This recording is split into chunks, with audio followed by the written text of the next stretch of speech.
Chapter 1731. What do you mean he's mine? I'm only in a relationship with him. How will I be able to stop him if he really wants to dump me and get together with someone else? As soon as she said so, the person who had been standing behind her leaned forward and whispered next to her ear, "So, does that mean you want to have a closer relationship with me?" Daisy trembled in fright. Freya had seen Knowles long ago, but deliberately did not tell Daisy that. "I'll bring Daisy away first." Knowles grabbed her hand. Daisy failed to break free from his grasp and turned to Freya for help. However, Freya shrugged as if she had not seen anything. "Go ahead, Freya."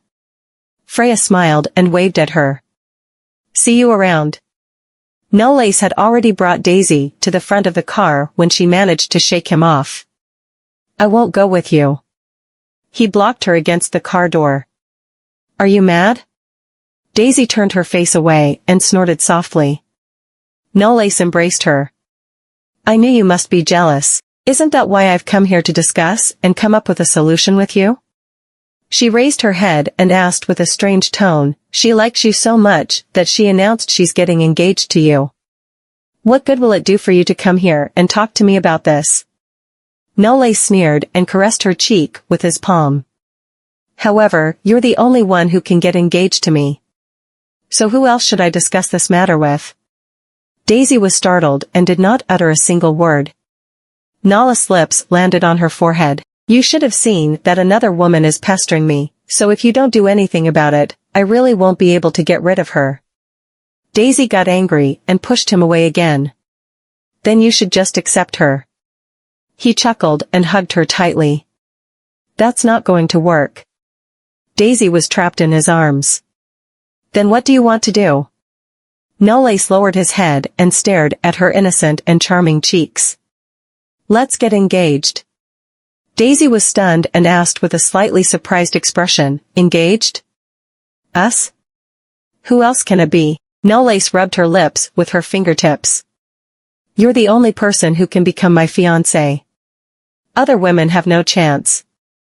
Zenobia had announced to the media that she was going to get engaged to Knowles, and the news spread like wildfire, so it was natural for the Knowles to know about it. Diana threw the magazine on the table. "What's going on? Is father so confused that he's starting to arrange a marriage for his grandson so casually?" "Diana, calm down. Knowles and Daisy's relationship hasn't been made public, has it? Father doesn't know about it, that's why." Diana got up. "It seems that it's time for me to go and talk to him." Meanwhile, Juno and his daughter were dining in the palace with King William. Juno learned that his daughter had been wronged, but the other party was King William's grandson, so he did not dare to give it to him straight. "Your Majesty, young Master Knowles doesn't seem to like Zenobia. I'm afraid that we'll have to waste your effort." William picked up a handkerchief and wiped the corners of his mouth. "Feelings can be cultivated. Knowles is still young, and it's perfectly normal for him to act on his temper. However, young Master Knowles seems to have a girlfriend. Why am I not aware of this?" William narrowed his eyes. Zenobia pursed her lips and explained, "He told me personally that his girlfriend is a girl from the same college as him, and she's from the drama, theater, and film department. In fact, the woman named Lisa told me that Knowles is fond of the woman whose name is Daisy. That's why he was so exasperated with me when he learned I was the one who made the news that I was going to get engaged to him in public without his permission. Judging from the photos, that woman indeed looks very pretty. Her appearance looks pure and somewhat enchanting. It's no wonder Knowles is so obsessed with her. But isn't that girl only some random girlfriend that he's gotten himself secretly in the college? Cinderella will always be Cinderella. King William will only focus on the status Knowles' girlfriend can offer him." Chapter 1732. As long as King William doesn't agree to their relationship, then it's absolutely impossible for Knowles to marry her. After the Livingston had dinner with William, they happened to run into Diana at the entrance as they were about to leave the palace. Zenobia knew that Diana was Nala's mother, so she took the initiative to greet Diana, Auntie Diana. "Since when have I become your aunt?" Diana's response stiffened Zenovia's expression. Diana glared at her with a stern look. "You know that my son has a girlfriend, but you still insist on sticking your hand into their relationship. I wonder if all the daughters of the wealthy families in your country are as shameless as you are." Zenobia looked a little embarrassed. She had been under the impression that Princess Diana of Yaremore would be as kind and amiable as she appeared to be on the surface, but what she said was so savage that it was borderline slander. Juno frowned. "Mrs. Knowles, isn't what you just said a little harsh? Mr. Livingston, please take better care of your daughter." Diana did not even give Juno any face. She passed by the father and daughter and left. Zenobia bit her lip. Nala's mother actually agreed to take that girl in as her potential daughter-in-law? Are you kidding me? Diana pushed open the study's door and asked her father for an explanation. William put down the documents in his hands and took off his glasses. "Diana, I think this marriage is truly not a bad idea." "What?" Diana propped her arms against the surface of the table. "Knowles has a girlfriend at this moment, and you're giving another girl the green light to become the wrecker of their relationship?" William frowned and said, "What kind of benefits can that girlfriend of his bring to him?" "I won't interfere with this relationship if she can bring him benefits." Diana smiled. "Do you mean it?" "I really mean it." He picked up the document again. "I'll never let my grandson marry a woman that doesn't have a family background. It won't help his future career development. Father, all you need to do is remember what you just said. I'll only accept Nala's current girlfriend as my future daughter-in-law. That girl named Miss Livingston doesn't meet my standards." Diana turned around with a smug smirk on her face. At present, Daisy was standing on the deck and could not help but sneeze. And the sea breeze brushing through her hair ruffled it. Knowles took off his coat, wrapped her in it, and hugged her in his arms. "Do you still feel cold?" She whispered, "Nope." The cruise ship was moving slowly, the lights on the shore were bright, and the splendid neon was reflected on the river as if a layer of glitter was floating on the surface. The magnificent night scene eclipsed the starry night sky. Knowles pressed his chin against the top of her head and chuckled. "Little dummy. You're the dumb one here." He smiled.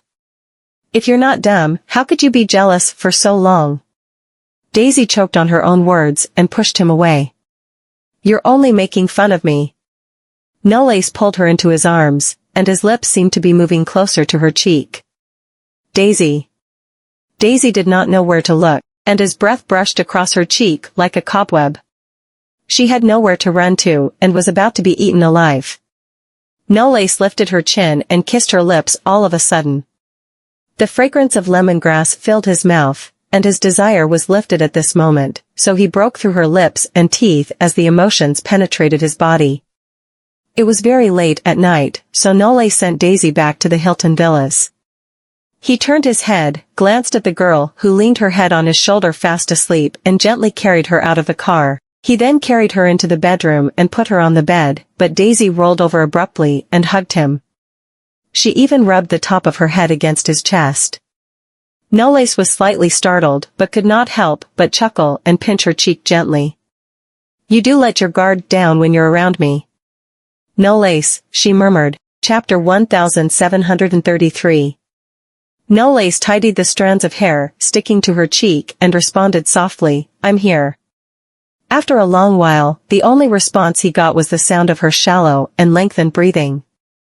Knowles sat on the edge of the bed and watched her for a while.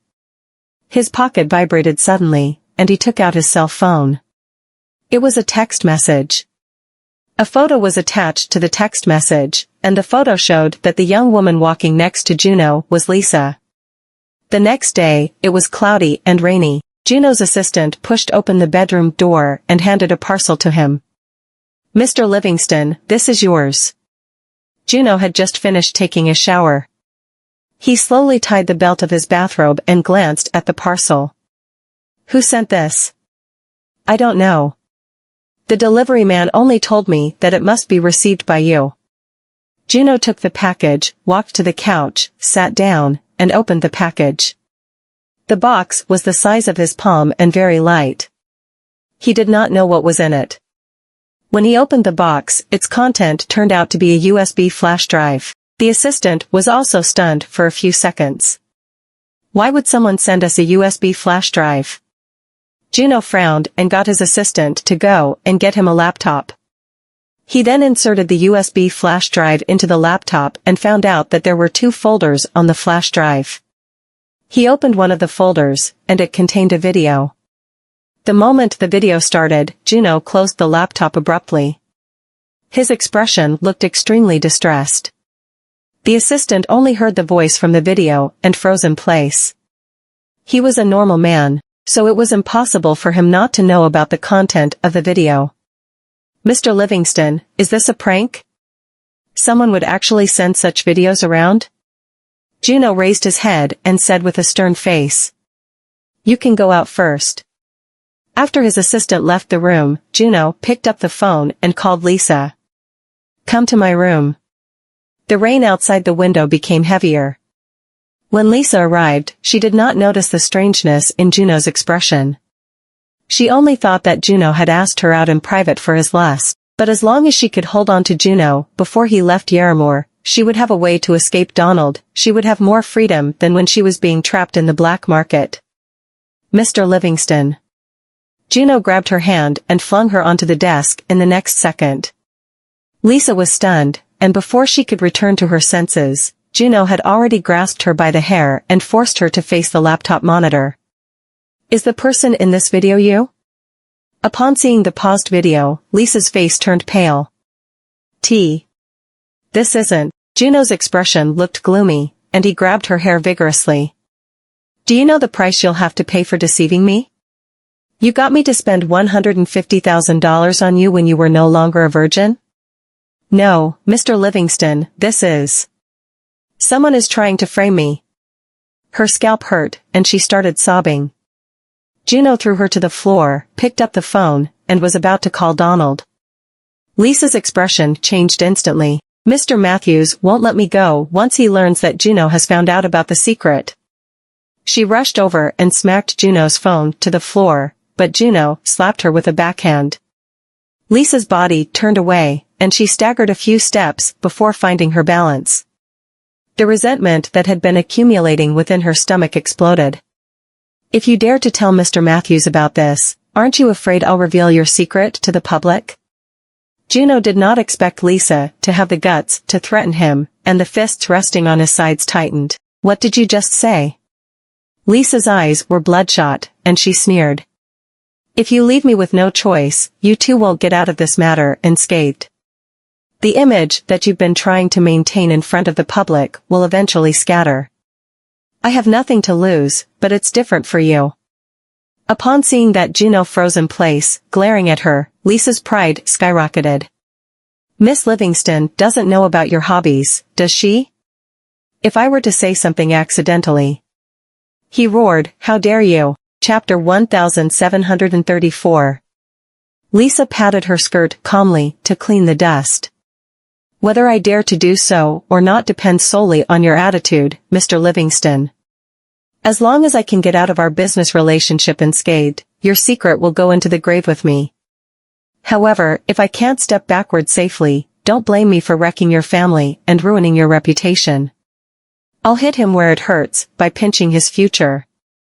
People of higher status are usually afraid of such messes. This hobby is enough to destroy the image of a good husband and father he has been maintaining in front of others in Hanniston. People in the upper class have a lot of fun, but they'll never allow their actions to be exposed and be used against them. Because they have the money, they'll keep everybody's mouth shut. And when those women get paid the right amount, it's only natural for them to keep things to themselves. After all, they're afraid of getting into trouble too. But I'm different. If he leaves me with no other choice, I'll definitely drag him down with me. Juno suppressed the anger deep down and calmed himself down. How much do you want? Lisa walked up to him and took the initiative to wrap her arms around his neck. I don't want any money. I only need you to keep me safe. On the other side of the city, Zenovia's car was parked at the college's drama, theater, and film department. As the rain gradually subsided, she lowered the car's window halfway, and her gaze was fixed on the crowd. It was not until Daisy walked out of the academic building that Zenovia managed to recognize her with only one glance at the photo. Daisy walked down the steps and raised her head when she heard someone call her. The woman who got out of the car looked very familiar. She seemed to have seen her somewhere. Daisy was stunned when the woman approached her. "It's the woman from the interview video. Do you know me?" Zenovia took a closer look at Daisy and found that her clothes were all custom-made by world-renowned designer brands. Her top was worth thousands of dollars, and the seemingly ordinary cotton backpack that she had was from Chanel's latest spring fashion series. "You're Nala's girlfriend, so I know you." Daisy did not beat around the bush with her. "Is there anything that I can help you with? How much does Nolace pay you to get you to be his girlfriend?" Daisy looked surprised. "What?" Zenovia crossed her arms and looked at her with a hint of contempt in her eyes. "As a college student, there's no way that you're able to own all these custom-made clothing and fashion accessories. As such, I don't see another way for you to get your hands on all these items apart from getting them from Nolace. Aside from your figure and appearance, I don't understand exactly what Nolace likes about you. I don't think I look any worse than Daisy, not to mention that I have the family background, looks, and figure. I'm also a student in the architecture department of a famous university in Haniston, and I'm currently preparing myself to study for a master's degree. As for her, no matter how hard she works, she'll only become an entertainer who will get into the entertainment industry as an actress. She'll still be someone who can only bow to the power of capitalism. So, how could she deserve Nolace more than I do?" Daisy probably understood what she was trying to say and burst out laughing. "Are you saying that I'm a college student and Nolace is my sugar daddy? Just admit it." Zenovia's attitude was indifferent. "I've seen a lot of college students like you in my university. Tell me, how much allowance does Nolace give you?" Daisy smiled. "Do you plan to pay me money to get me to leave him? If you're tactful enough to accept my money. $15 million. If you can't pay me this amount of money, I won't even consider your offer." Daisy gave off a bright smile. Zenovia's expression turned slightly embarrassed. "Are you messing with me? $15 million? Are you made out of pure gold? What makes you think you're worth this much money?" Daisy restrained her smile and shrugged. "I do think that I'm worth it. $15 million is considered nothing to me, so I don't think you can get me to do anything even if you go bankrupt." Chapter 1735. Zenovia was astonished and suddenly gave off a furious laugh. "Are you out of your mind?" Daisy's grin intensified, and a hint of slyness flashed across her almond eyes. "Then do you plan to pay me the money? Nolace will be yours as long as you're willing to pay me $15 million. She had provoked Zenovia at this point. "Have you lost your mind? $15 million, what makes you think you're worth that money?" "Of course, I'm worth it." Daisy crossed her arms. "It's only $15 million, yet you can't even pay me that. So, just what kind of wealthy family are you from? Could it be that your family actually doesn't have so much money? I've never seen such a poor wealthy family." "You." Zenovia's face flushed due to the anger. "It's not that my family doesn't own $15 million, but how much is $15 million? Even if my family has this amount of money, it's not something that can be withdrawn and used to buy someone off so casually. I thought this girl would be guilty and wouldn't be able even to lift her head in front of me, but she's more confident than me. She's actually asking me for $15 million? Does she think she's a national treasure?" Seeing her deflated appearance, Daisy gave off a smirk, patted her shoulder, and gave her a taste of her own medicine. "If you don't have the money, just admit it. I've met quite a lot of socialites in my life. You shouldn't feel ashamed about not being able to pay someone else $15 million. After saying that to Zenovia, Daisy swaggered away. Zenovia froze in place, then smashed her bag on the top of the car in wrath. Damn that bitch. At the Knowles Group, Colton sat on the couch, looking through Juno's information. After a while, he lifted his gaze away from the documents. Is he Lisa's backer? Knowles picked up the teacup and took a sip from it slowly. He's not her backer, but her customer at most. Mr. Livingston's shameful hobby is what she's using to threaten him. Colton closed the laptop. Haven't you found out about him? Why would you need me to take action? Knowles wore a faint smile. I'm the person who sent Lisa to Donald. I thought that as long as she had a hard time while she was in Donald's possession, she wouldn't act up that often. But I didn't expect she's quite good when it comes to seizing opportunities. He then put down the teacup and added unhurriedly, I can't offend Donald so rashly for the time being. At least not before Knowles Group has stabilized. And I guess you wouldn't want Daisy to face all kinds of troubles in the future after she's chosen to stay with me or marry me. What he considered was never his current stability, but a long-term one. The Knowles had fallen into their demise because of his grandmother, Madame Knowles' reckless actions in the early years. That was why the limitations that the company faced during its current development were inherently difficult. However, Black Gold had already consolidated its position in Zlokova. Thus, when Colton returned to Zlokova, he would not face many difficulties in taking over Black Gold. Colton leaned on the back of the couch. Pfft, let's not be too certain that Daisy will marry you in the future. However, besides me, can you find another person who qualifies to become your brother-in-law? Colton's expression was restrained. This fella does have the capital to act and speak so confidently. Neither Wayland nor Yorick dares to underestimate him, so I can't say that he's not a capable person. Although the Knowles Group has just started to pick up momentum, it hasn't yet stabilized. So if Knowles acts unscrupulously and too arrogantly, he'll offend a lot of people in this early stage. This will only cause the company's development to be even more unstable in the later stage. He could bring the Knowles Group to where it is today in only a few years. It will only take him a few more years to completely consolidate the Knowles Group. It's just a matter of time before he achieves all these. Wayland said before that we can't compare ourselves with Knowles because what we have are all given to us by Dad and Mom.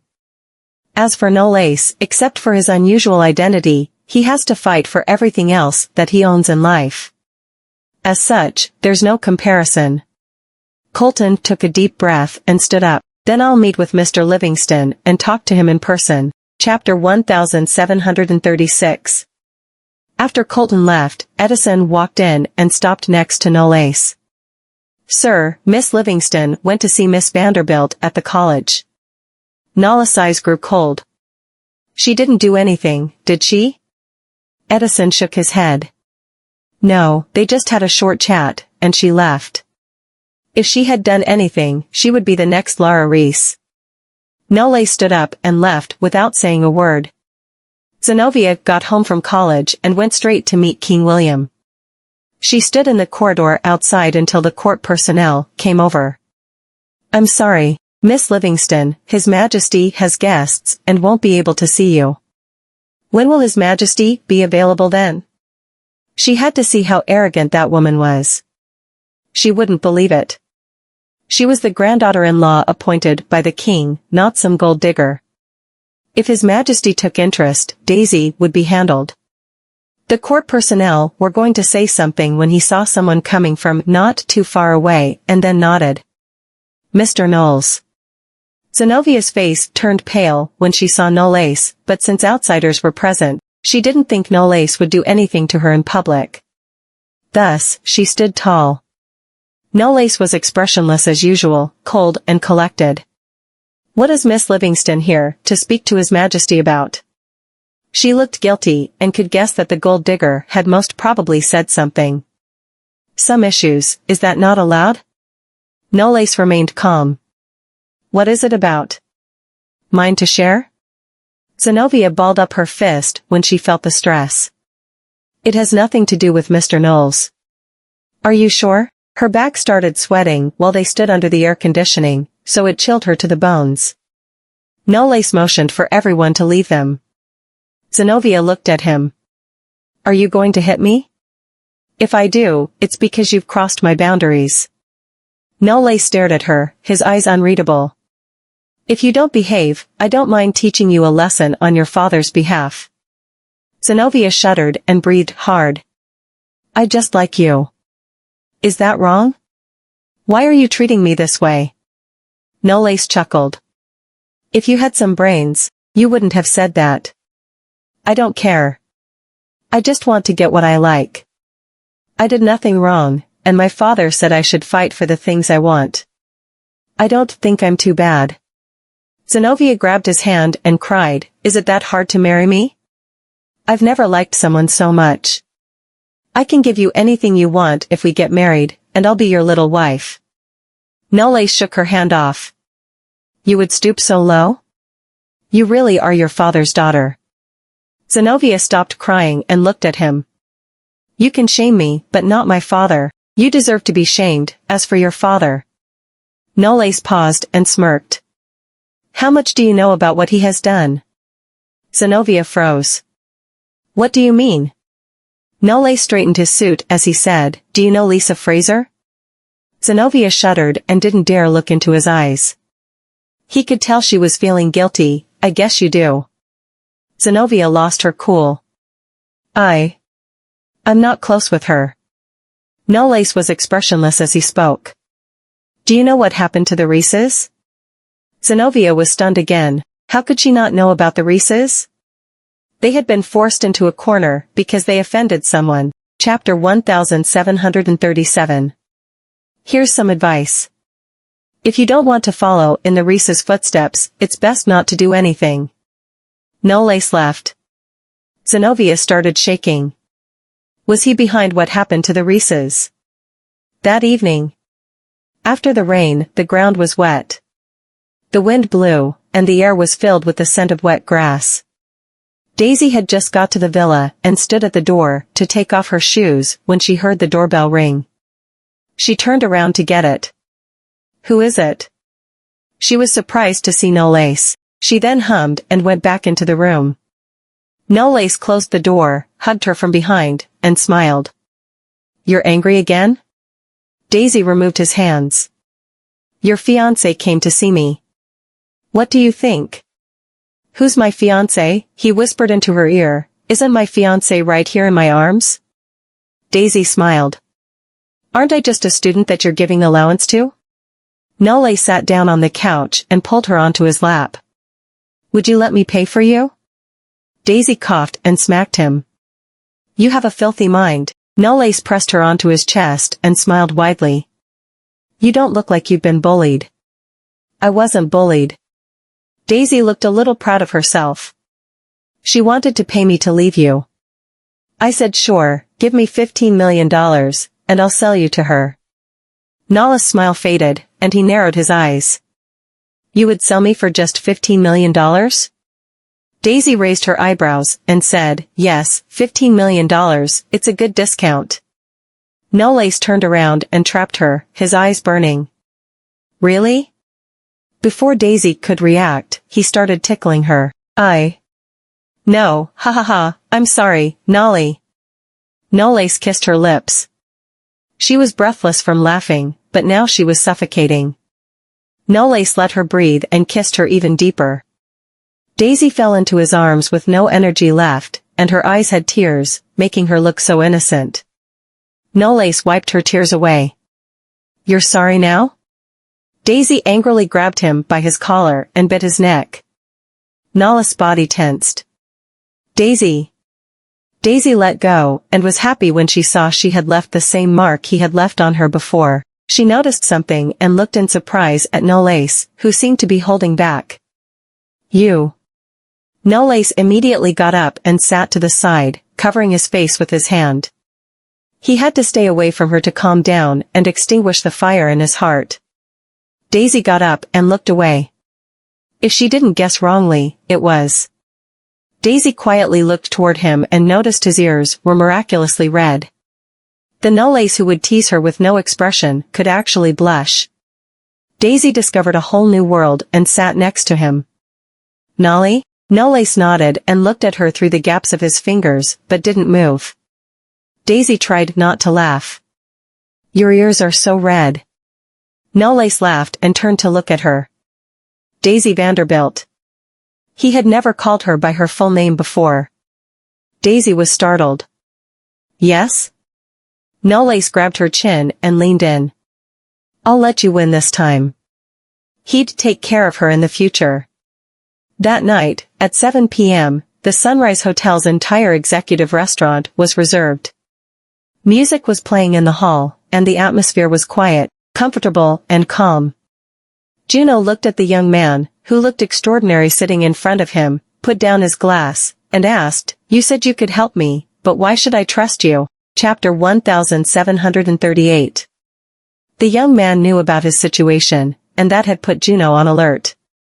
Lisa, that ambitious woman, was pretty much double trouble, so he had to face this matter with caution. Colton looked at the food on the table. Lisa won't let you go once she latches on. You don't have a choice. Juno took a deep breath and had a complicated expression on his face. It was just his luck to be involved with a woman like Lisa. She's a lunatic. There was no positive outcome after touching her. We and Zlokova fight until the end. We will do our best to turn things around. Colton looked up. It all depends if you're willing to put yourself in a better position before things fall apart. Juno paused and was silent for a long time. You're sure that you can help me? Colton smirked. When there's a will, there's a way. If you want her to disappear, there's always a way. The next day, Zinovia entered the hotel suite where her father was staying and entered with the spare key card. She stood at the door and saw some lady's shoes. She realized something and rushed into the room. She opened the door and saw Lisa coming out of the shower. Zinovia's expression changed when she saw her.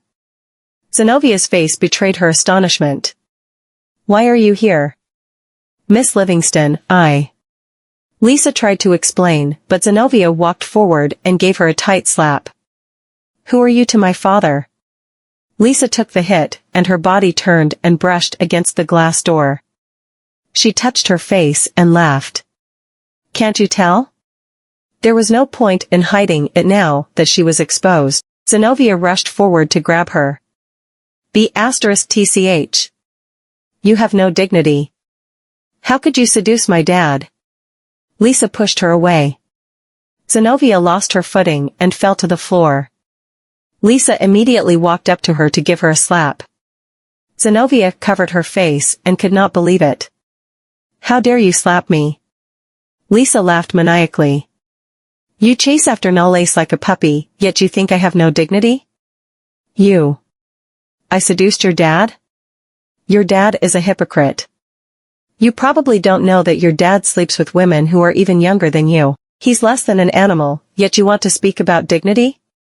Zinovia froze on the spot and remembered what Knollys had said to her. She couldn't believe it.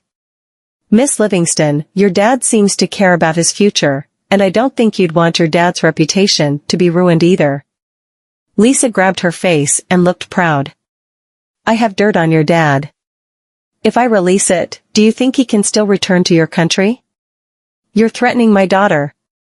Juno appeared at the door. Lisa was surprised, but she quickly recovered. Mr. Livingston, she slapped me first. Don't forget that I know your secret. If you dare cross me, I'll ensure your family's downfall. Juno was silent until a middle-aged woman in a hat showed up. She removed her hat and said with a sinister smile, Lisa, I've spent so much time searching for you. Lisa's expression changed, and her pride halved. Ivanka. Juno turned to say to Ivanka, Madam Tomlin, you'll be rewarded handsomely if you can take care of this. Chapter 1739. Ivanka smiled. Don't worry, Mr. Livingston. I trained her, so I'll take care of her. Lisa turned pale. On the outskirts, in an abandoned warehouse. Ivanka walked to Lisa, who was badly beaten. Lisa reached out with a shaking hand, grabbed her pants, and begged with tears, Ivanka. I didn't betray you. Please believe me. Ivanka chuckled, leaned down, and grabbed her by her chin.